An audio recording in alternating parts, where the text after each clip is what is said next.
बदलापुरात काल शाळकरी 7वीतील अल्पवयीन मुलीवर झालेल्या विनयभंगाच्या प्रकरणाने पुन्हा एकदा बदलापूर शहरातील वातावरण तापलेलं असून आज या प्रकरणी शाळा प्रशासनाची चौकशी करण्यासाठी महाराष्ट्र बालहक्क संरक्षण आयोगाच्या सदस्या निलिमा चव्हाण आणि महिला बालकल्याण समितीच्या अधिकाऱ्यांनी शाळेत भेट दिली आणि यावेळी संतापजनक प्रकार घडलेला आहे। ती शाळाच अनधिकृत असल्याची धक्कादायक बातमी उघडकीस आली असून याबाबत गटशिक्षण अधिकारी करतायत काय असा प्रश्न निर्माण झाला आहे। अल्पवयीन मुलीवर विनयभंगाचे प्रकरण समोर आल्यानंतर बदलापूर पोलीस ठाण्यात पोक्सो अंतर्गत गुन्हा दाखल करून शिक्षकाला पोलिसांनी अटक केली आहे। एकीकडे हे प्रकरण संवेदनशील असल्याने महाराष्ट्र बालहक्क संरक्षण आयोगाच्या सदस्या निलिमा चव्हाण आणि महिला बालकल्याण समितीच्या अधिकाऱ्यांनी आज शाळेला भेट देत संबंधित घटनेची चौकशी केली आणि यावेळी शाळेचे मुख्याध्यापक ट्रस्टी यांची सखोल चौकशी करण्यात आली आणि याच दरम्यान शाळेच्या परवानगी संदर्भात कागदपत्र तपासणी केली असता धक्कादायक बातमी समोर आली आहे। ज्या शाळेत 7वीच्या विद्यार्थिनीचा विनयभंग झाला आहे त्या शाळेला फक्त पहिलीच्या वर्गाला शिक्षण विभागाची परवानगी असून इयत्ता 2री पासून ते 10वी पर्यंतचे सगळे वर्ग हे गेल्या 10 वर्षांहून अधिक काळापासून अनधिकृतरित्या चालवले जात असल्याची बाब समोर आलेली आहे। या ठिकाणी परवानगी असलेल्या एका शाळेत संबंधित घटना घडलेली दुसरी शाळासुद्धा चालवली जाते। यावेळी शाळेत घडलेला संतापजनक प्रकार लपवण्याचा प्रयत्न करणाऱ्या शाळेच्या मुख्याध्यापिका आणि संस्थाचालक यांना जाब विचारण्यासाठी आलेल्या राष्ट्रवादी काँग्रेस पक्ष अजित पवार गटाच्या ठाणे जिल्हा युवती जिल्हाध्यक्षा प्रियंका दामले आणि मनसे महिला शहराध्यक्षा संगीता चेंदवनकर यांनी संबंधित शाळेतील मुख्याध्यापिका आणि संस्थाचालक यांच्यासह तालुका गटशिक्षणाधिकारी राजकुमार जतकर यांच्यावर देखील फौजदारी गुन्हा दाखल करण्याची मागणी केली आहे। आम्ही त्या तयारीमध्ये पूर्ण 4-5 दिवस बिझी, मी गॅदरिंगच्या याच्यामध्ये बिझी आणि ती आली, तिला 4-5 माणसं घेऊन खाली चालले होते तर मी लगेच आमच्या टीचर सरांना ज्या तिच्या मागे मी काय खाली गेले आणि मग तिथे सगळा जो मॉब होता त्यांना घेऊन त्या हॉलमध्ये आली की बाबा ती रिझल्टला तुम्ही येत नाही, मुलगी वेळेवर शाळेत येत नाही, कुठून कशी झोपेच्या अवतारात येते जरा असं बघा। त्या बाईने कधीच फोन नाही केले, म्हणजे रिप्लाय नाही दिला। तुमच्या शाळेमध्ये एवढ्या गोष्टी घडतात की तुम्हाला घडलं म्हणजे काय घडलं एक्झॅक्टली की तिच्यावर काहीही अत्याचार नाहीये। तो तिचं म्हणणं काय आहे की हे सर माझ्या आईबद्दल असं बोलत होते। मग आता ते तुमचा तो बाहेरचा वैयक्तिक मॅटर झाला, वैयक्तिक कसं झालं, स्टुडंट पण इकडची आहे, टीचर बरोबर आहे। मग त्या टीचरने किंवा पालकाने किंवा तिच्या घरातलं कोणी स्टुडंटने कधीतरी यावं आमच्याकडे, माझ्याकडे, आमच्या टीचर्सकडे, सर मला असं काही बोलले कधीतरी, नेव्हर। आम्ही सरप्राईज ना मॅडम की ऑल ऑफ अ सडन तो क्रिएट झाला सगळा इश्यू। एकदा तर सांगा, रात्री सांग मला 11-12 वाजेपर्यंत मी कॉल अटेंड करते पॅरेंट्सचे, काही इश्यू असलं तरी।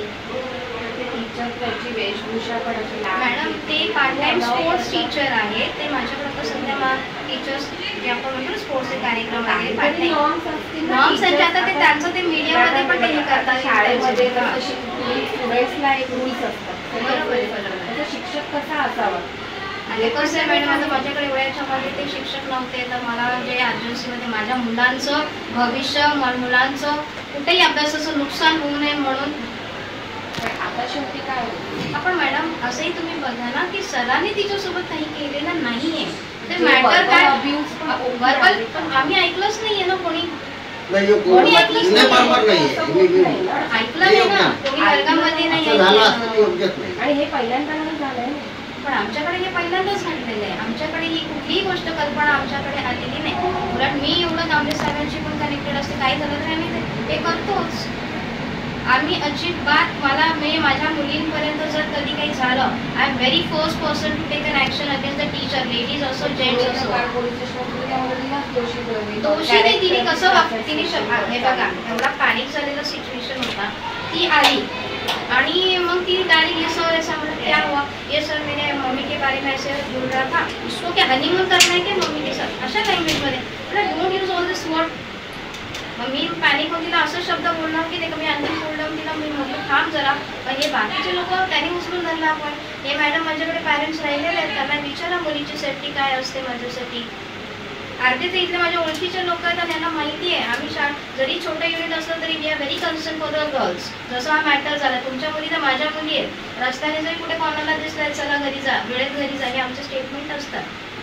म्हणून शाळा अधिकृत आहे आणि मॅडम हे याचं उत्तर साहेब देतील. आणि प्रायव्हेट अनएडेड स्कूल आहे. अनएडेड जरी असली तरी याला मान्यता आहे का? मान्यता आहे? हो आहे ना, 5वीपर्यंत मान्यता आहे. ती 7वीला होती आणि हे कोरोनाच्या काळात घेतलेले ऍडमिशन आहे. ते आमची प्रोसिजर चालू आहे, काय सगळे प्रोसिजर चालू आहे. मग तुम्ही कसं काय बोलू शकता की आम्ही आमच्या मुलीची सेफ्टी घेतो? सेफ्टी मॅडम, आता जर ते सरांनी खरंच काही केलं असतं तर मीच त्यांना झोडून काढलं असतं आणि मीच त्यांना बोलले असते सगळ्या गोष्टी. वाट बघायची आपण होईपर्यंत पण निदान काढावता आलं पाहिजे. मॅडम सकाळी पोरगी 11 वाजेपर्यंत माझ्यासोबत डान्स प्रॅक्टिस करते. तिने एकदा तर मला सांगायला पाहिजे. कारण मला मुलं असं म्हणतात की ती सरांच्या अंगावर पाणी उडवते, तरी सर काही बोलले नाही, शांततेने बाजूला निघून गेले. आमची अॅन्युअल फंक्शनची सगळी तो आमचा डोक्यामधला हे चाललं, सगळं आज मला कॅन्सल त्याच्यासाठी झालं. तो 11 वाजेपर्यंत मला तू सांग ना काय मॅटर आहे.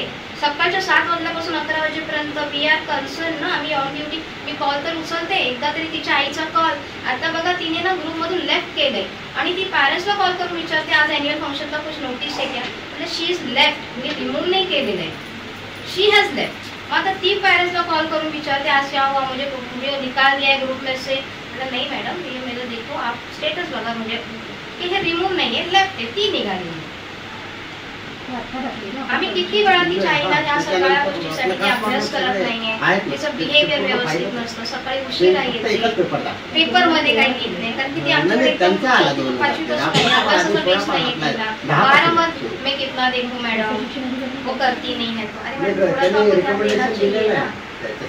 आणि एवढं जर झालं, आदल्या दिवशी तरी रात्री 12 वाजेपर्यंत मला कॉल करून सांगायला पाहिजे की असं माझ्या मुलीसोबत कृत्य घडले. मॅडम तुम्ही घेता काय ऍक्शन तर मी घेऊ, हो की नाही?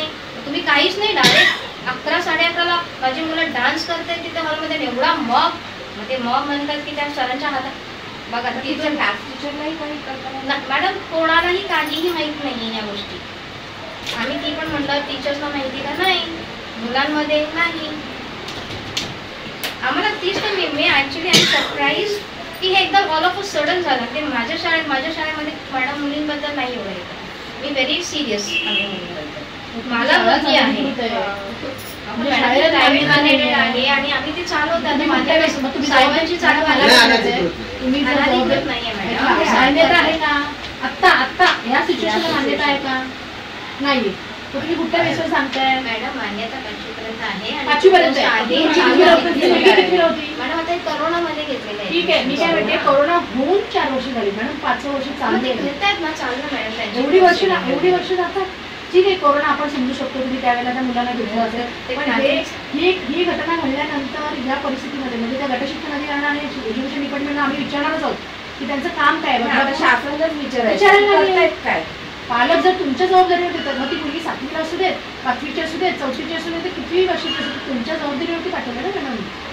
तुमच्या शाळेला जर मान्यता काहीतरी घटना घडायची वाट आपण बघायची का, की काहीतरी घटना घडेल. आता एवढं मोठं प्रकरण झाल्यानंतर पण जर तुम्ही अलर्ट होत नसाल तर ही दुर्दैवाची गोष्ट आहे पालकांसाठी. कोण पालक पाठवणार? बदलापूर शहर हे बलात्कारांचं शहर होईल भविष्यात, ही परिस्थिती निर्माण होईल. ते पण 2016 पर्यंत नाही ते पुढे बघा आमचं आहे ना कॉलेजचं पाहिजे प्रत्येक 5वीच्या पुढे जरी मान्यताच नाही आहे या शाळेला.